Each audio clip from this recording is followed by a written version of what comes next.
Hey guys, this is a 2013 Camry SE. I have almost 80,000 miles, but it's only burning half quart of oil every 5,000 miles, which I think is excellent, and I would like to keep it that way. Therefore, I'm no longer doing the 10,000 mile oil change, which makes the engine run with the dirty oil too long and promotes clogging the piston's oil ring area, which results in burning oil.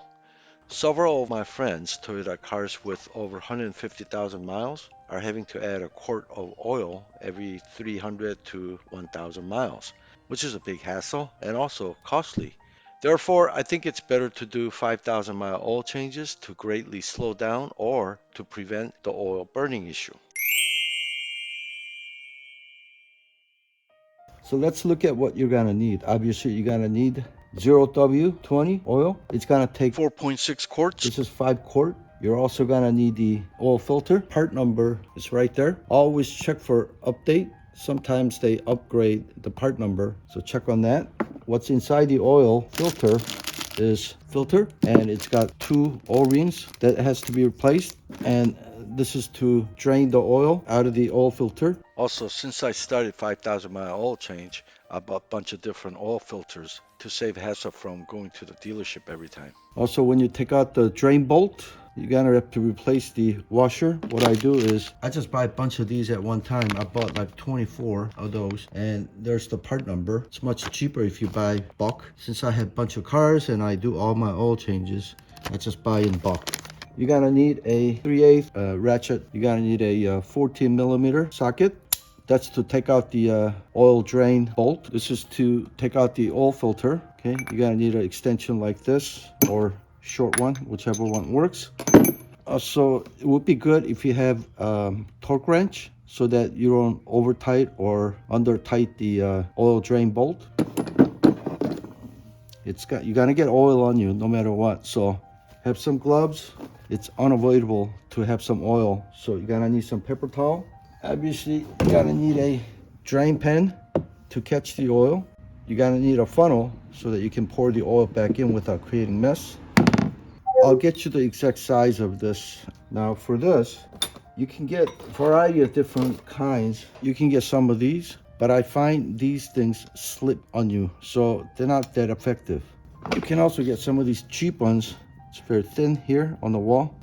They don't work too well. You want to get the one that is more sturdy and thick, and it's got some grooves here, because if you align those grooves, then it'll be easier to take out. This one doesn't have those cutout holes, so it just slips on you. This is not much more than this, so this is very, very useful. There's also these, kind of a universal. As you open it up, and then as you tighten, it squeezes. But I also find these they slip on you. Now here's another one. This one actually works pretty well, okay? Especially if you have one of those disposable, not the filter element, but one of those disposable oil filters where you don't mind squeezing it and damaging it. This one actually works really well, and you can adjust the size. So this is also my go-to when I don't have the precise oil wrench. You don't have to, but it's helpful to have brake parts cleaner spray so that you can clean the oil filter housing and to clean the oil around the engine oil pan. Also, whenever I jack up the car or have the car on a ramp, I always put wheel chocks on at least on one of the tires on both sides so that it doesn't roll backwards or forward. Also, notice this wooden board here. This comes really handy because it's very slippery in there, so it allows me to slide in and out. Doesn't take up any height, so try to get one of those and keep it. Before you drain the oil, you want to open up this oil cap here so that it can drain quicker. All right, so let's get the oil pan underneath there. Okay, I'm going under the car, and that's the front right wheel, and towards that right above it, this is the oil pan. That's the oil drain plug. This is the oil filter. Next is I'm gonna loosen this. For that one here, this is just the 3/8 extension without any socket. So I'm gonna use that directly there. Okay, get a little turn going. It shouldn't leak right away, but I'm gonna get a drain pan underneath just in case. Okay, it does leak a little bit. And then this piece here, I only use the OEM oil filters, and this comes with it. So I'm going to, okay, I plug that in there. This is why you need gloves and paper towel. Okay, now it's not streaming, it's dripping slowly. So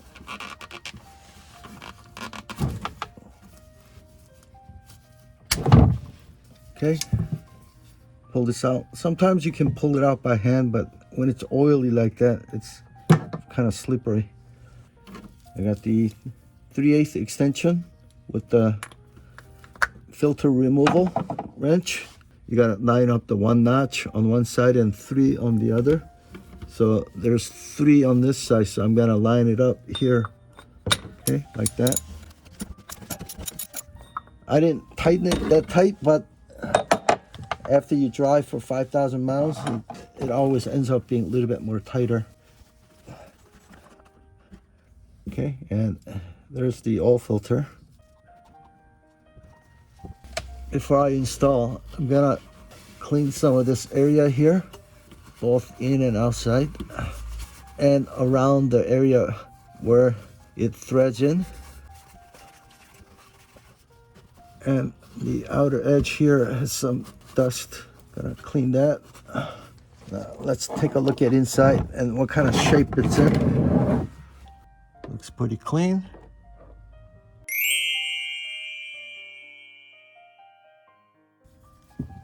Okay, now we're gonna loosen the 14mm drain bolt here.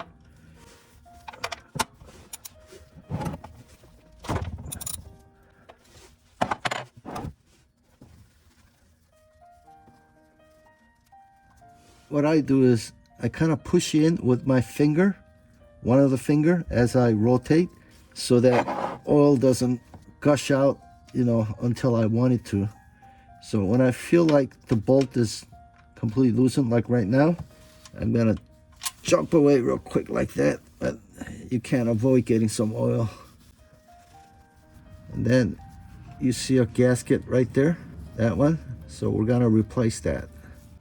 Okay, this gasket, you see how it's falling apart? This is one-time use. You're not supposed to be reusing this unless it's emergency. You don't have extra. Let's clean the bolt. Here's a new one. So we're gonna use that.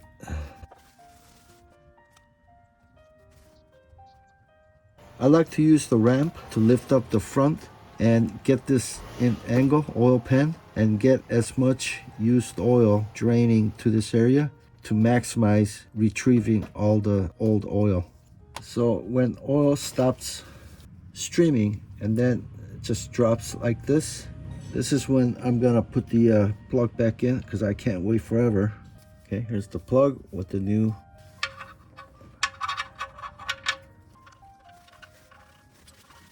We're gonna torque this to almost 30. It's like 29.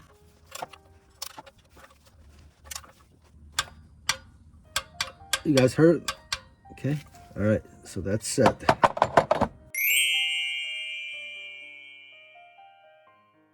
Whenever I get the old oil filter out, I just want to check to see metal particles or something wedged in there.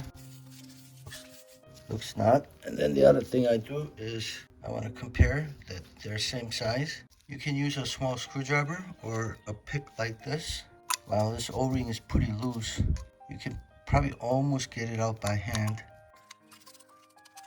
Once that's out,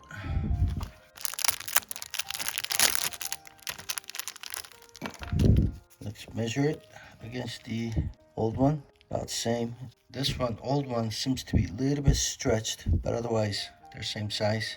So before I put the new filter in, I'm gonna spray some brake parts cleaner in there.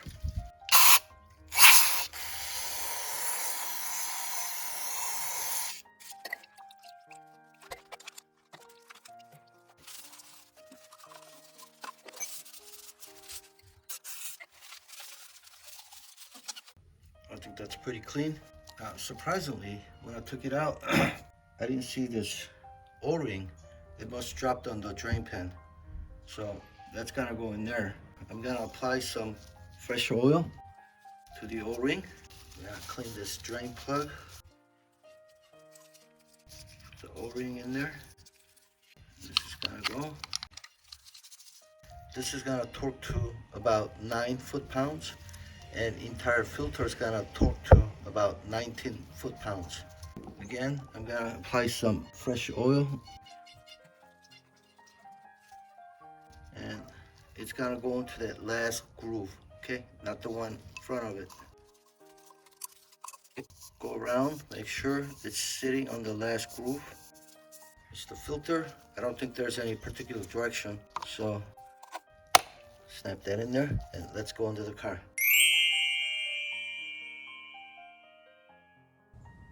Let's just hand tighten it first.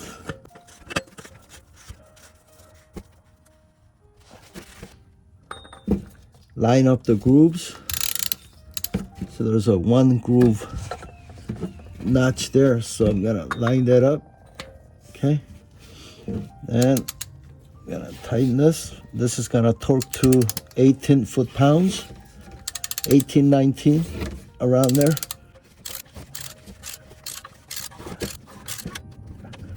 Okay, you guys hear the torque?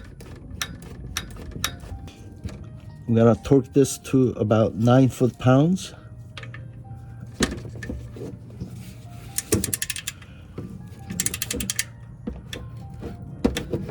You guys hear the torque?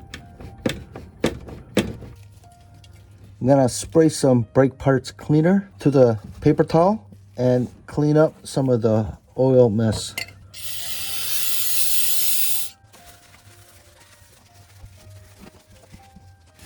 Now we're done under the car. Let's take the car off the ramp. Let's remove 2 chocks.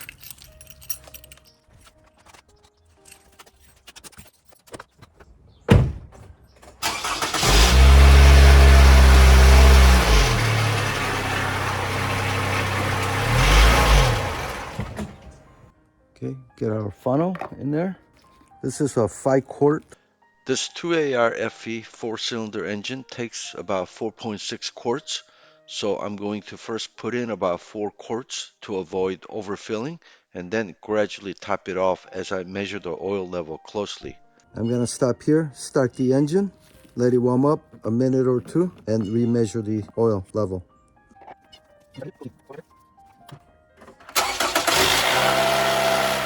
Okay, it's been running about 3 minutes. I'm gonna shut it off and check the oil level.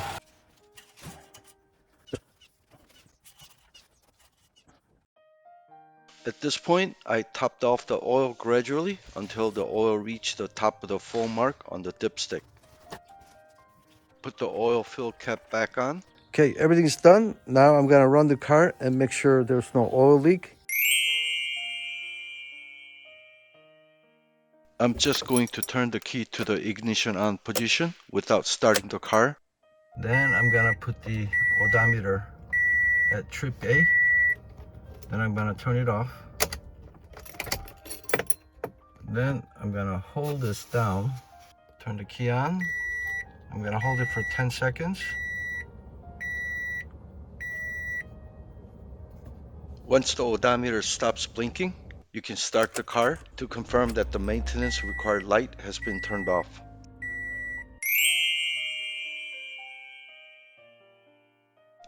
Finally, collect the old oil and you can recycle them at a local auto parts store for free of charge. As you can see, I've done few oil changes for my family and friends, and I'm about to go recycle them today. I hope that was helpful. Please check out my other videos on PCV valve replacement, spark plug replacement, mass airflow sensor cleaning, throttle body cleaning, fixing broken engine cover, fixing undershield rattling noise, remove and clean instrument cluster, deodorize car smell with ozone generator. Thanks for watching, and I'll see you guys next time.